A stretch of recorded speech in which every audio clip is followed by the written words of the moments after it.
নতুন পাঞ্জাবি আর টুপি পরলাম, এভাবে ঈদের জন্য প্রস্তুতি হয়ে সকাল সকাল বেরিয়ে পড়লাম। কিন্তু একা থাকাটা এখন সাহস হয়ে উঠেছে। নামাজ পড়তে গিয়েছিলাম স্থানীয় একটি মসজিদে। অনেক ভাইয়ের সাথে দেখা হলো, বাংলাদেশে, তুর্কি, আরব, সবার মুখে হাসি মুখি আর কোলাকুলি। প্রবাসে যেন ঈদের উষ্ণটাই টের পেলাম। এক মুহূর্তের জন্য মনে হলো আমি দেশের ময়দানে আছি। এখানে নিজের হাতে কোরবানি দেওয়া সম্ভব না, তাই যারা আগে থেকে কোরবানি দেয় তারা কসাইকে বুকিং দিয়ে রাখে। ওরা ইসলামিক নিয়ম মেনে কোরবানি করেছে। ভিডিও কলে দেখলাম, চোখে পানি এসে গেল। যখন বিসমিল্লাহ শুনলাম তখন মনে হলো আমি ওখানে আছি। প্রথমবার কোরবানির মাংস দিয়ে রান্না করলাম। দেশে মা বলতেন ঈদের রান্না মন থেকে করিস, আজ বুঝলাম সেই কথার মানে। বুনা মাংস আর পোলাও করলাম।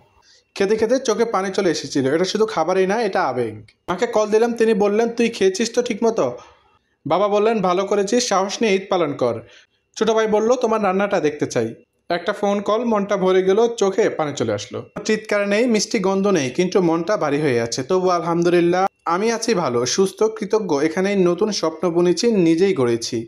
ঈদ মানে শুধু আনন্দ না, ঈদ মানে ধৈর্য, ত্যাগ ও আল্লাহর প্রতি ভালোবাসা। এই ছিল আমার প্রথম কোরবানির ঈদ। এটা আবেগ ভরা তবু পূর্ণ। জানি অনেকেই দেশের বাইরে আছেন, হয়তো আজ একাই কাটালেন দিনটা, কিন্তু মনে রাখবেন আমরা একা না। আমাদের দোয়া, ভালোবাসা একে অপরের জন্য। সবাইকে ঈদ মোবারক। আবারও দেখা হবে পরের ব্লগে ইনশাআল্লাহ।